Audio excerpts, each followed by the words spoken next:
Congratulations on the disc. It's called Inspire. Yes. That's and great. Very regal looking. Yeah, we changed the look of the logo. If you can see from the Perseverance, yeah, you have all the CDs. It is different. Yeah.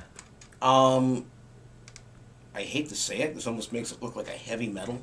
Yeah, cover. That's my manager, Donna Biscardi. Hi, Donna. I know she's listening online. Hi, Donna. Yeah, Donna doesn't like the new logo, but we really put it out there. We put it on Facebook. We had a contest. In fact, we had a few Facebook contests, which I'll tell you about coming up. But we put the two logos side by side, the one we were transitioning out of, and that one right there, and that one won. We're not a heavy metal band per se. Paul Dowds might get us into that area sometimes with some of his guitar solos, but nah, Paul just kind of gives it an interesting feel. Yeah, he's always interesting. Love working with him. But I mean, there's nothing metal about it whatsoever. Not so this. If you're a metal fan, it's not for you. Well, don't say that. Don't say that. If you're a metal fan, you might find some things on Inspire that would make you curious. Yeah, I would say that. Okay. It's not a metal album, but if you're a metal fan, Jerry. I think you'll find some things. Now, come on, Jerry. I think so. Heavy metal fans are very loyal to heavy metal music. I agree. And they really don't want to listen to anything else. I'm probably being way too broad in the categories. Download it. For the most part, I found with jazz musicians that started out in metal. You found jazz musicians who started out in metal? Oh, absolutely.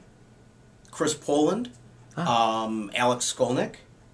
I stand corrected. Yes. Because, Skolnick. Well, Alex is working with the Trans-Siberian Orchestra, and he's got the Skol Trio. Mm-hmm. He also had a very interesting band that put out an EP called Skol Patrol.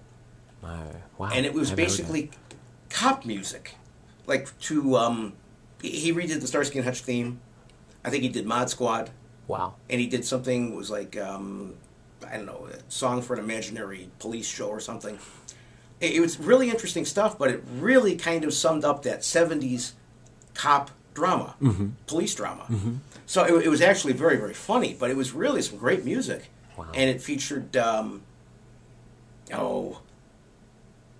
Michael Manring on bass. Boy, I'll tell you, brain fart. Michael Manring on bass, and it's some really cool stuff. Then Alex went from there. He went to college at the New School in New York and got his degree in jazz composition, jazz performance, etc.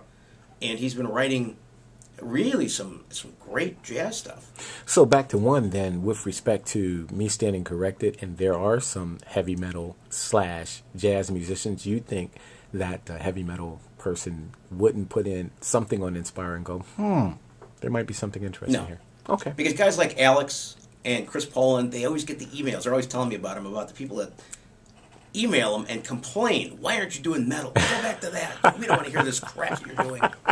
Another guy is Al Petrelli. And Al was the original guitarist of the Trans-Siberian Orchestra.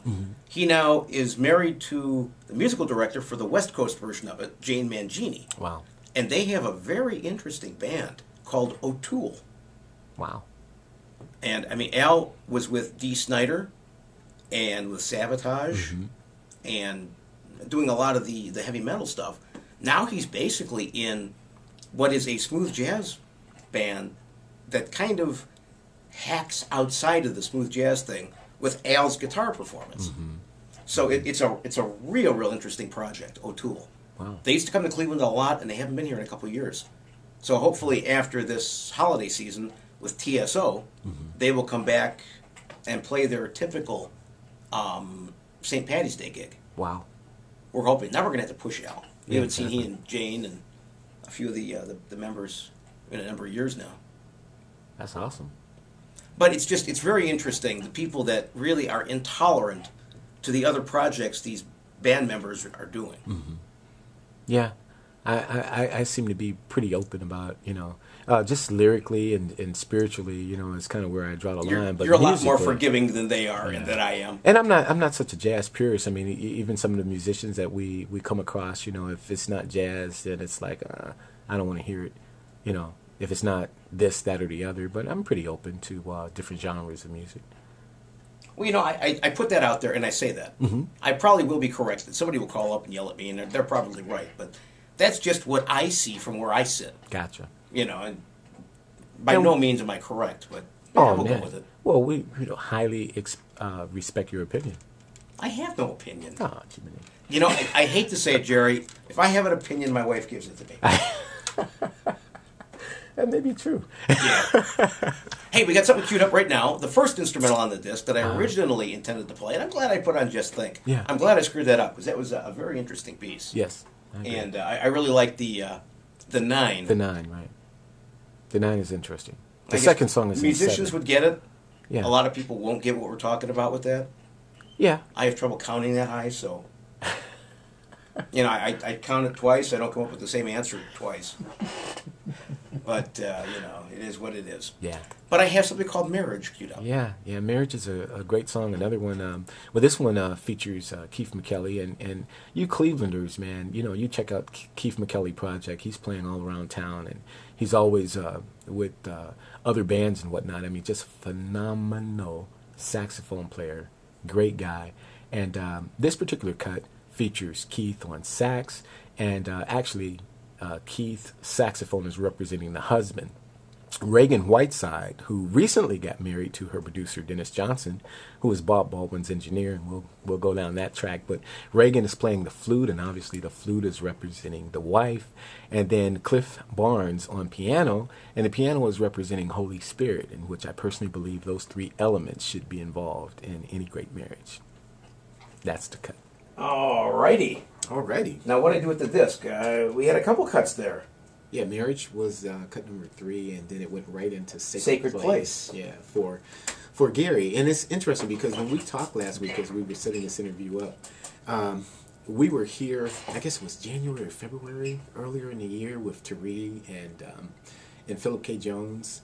The second, you know, we were doing the Niyayana. I did send you that burn, did I not? Eventually, yes. I think a week ago.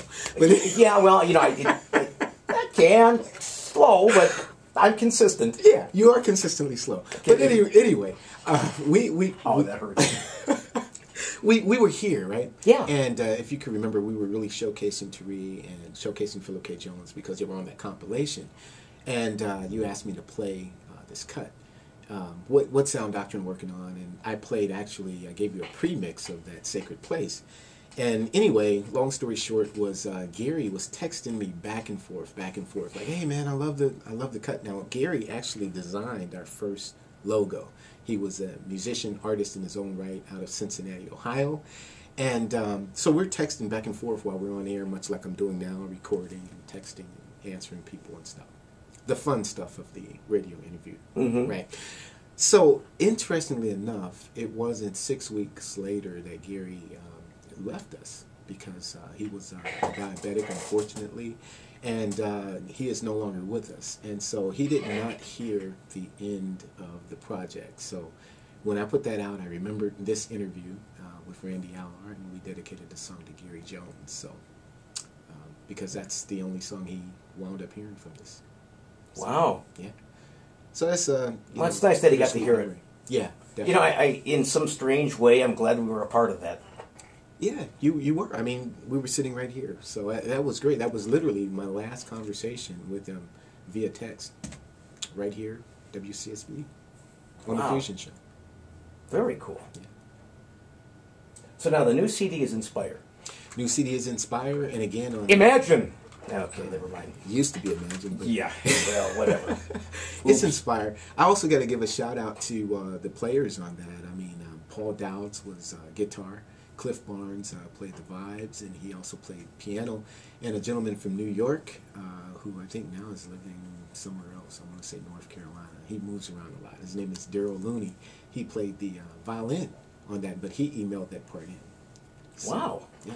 So you're really reaching a long way for this. Definitely. It was all about collaboration. And you know, our friends Rare Blend, Bobby, and Vic, you know, I had asked them early on, I think this was early 2008, if they would like to be a part of it. And we really never got around to doing it because I had written a lot of songs that I thought would be a part. Obviously, you know, you get so much space on the CD. But I thought we would get around to doing it, and so the next one, we're already looking at what Sound Doctrine's next project is going to be, and it definitely will have Vic and Bobby on it because he's a tremendous guitarist. I have a lot of respect for Rare Blend and what they're doing, and our hookup is inevitable. Well, you know, I'm kind of picturing a Sound Doctrine Rare Blend thing with Sound Doctrine and Keith McKelly. Mm-hmm. Now, who's playing bass for you?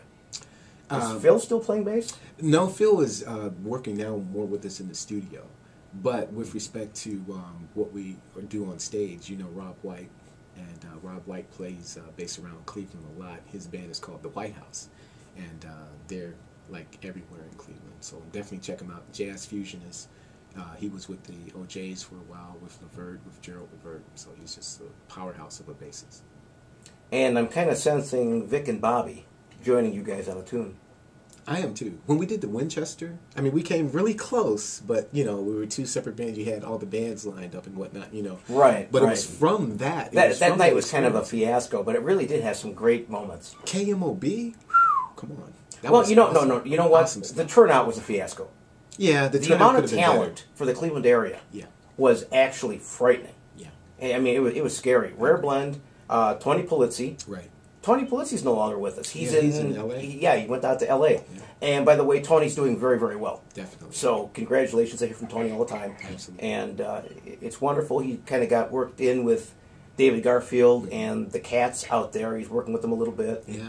He's playing the baked potato and doing a lot of stuff. So. And Keith McKelly has a new album out, Keith McKelly Project, and Tony Polizzi is playing a lot of guitar on that project. Wonderful. Mm-hmm. Wonderful. So, well, I'm looking forward. I know Tony's working on a new record, and he's just kind of getting all the guys that he's worked with, and he's putting it together and trying to wrap it up and get it out. Right. So, it's going to be a good project. I mean, he's an incredible guitar player. He really is. You don't realize how good Tony is. And very humble. Yeah, he's just a good guy. He really is. Just a wonderful guy. Definitely. But it was Tony Polizzi, Rare Blend, KMOB, and Sound Doctrine. That's right. Good night. And it was a wonderful night of music. Absolutely. I did bring one of the discs. Well, maybe you can play it after the interview. I think we may be able to throw a track on. Yeah. We have a version of, I think it was 5 After 6, which was one of the most incredible keyboard solos from Cliff Barnes that I've heard to date. And he is always digging deeper. So every time Cliff sits down to a piano, I'm always out with it. But was it from that performance? It was from that night, yeah. Ooh, yeah, okay. Super cool. And I think it was the first time that we came close to playing Incipients correctly. Because we as a band, we've never played Incipients on stage, you know, absolutely right. And I've been criticized. My writing style, my forms are always like a little disjointed. But a little too difficult to perform, huh? I don't think so, but that's me. Well, for everybody else it was. Yeah, but we came very close that night at the Winchester.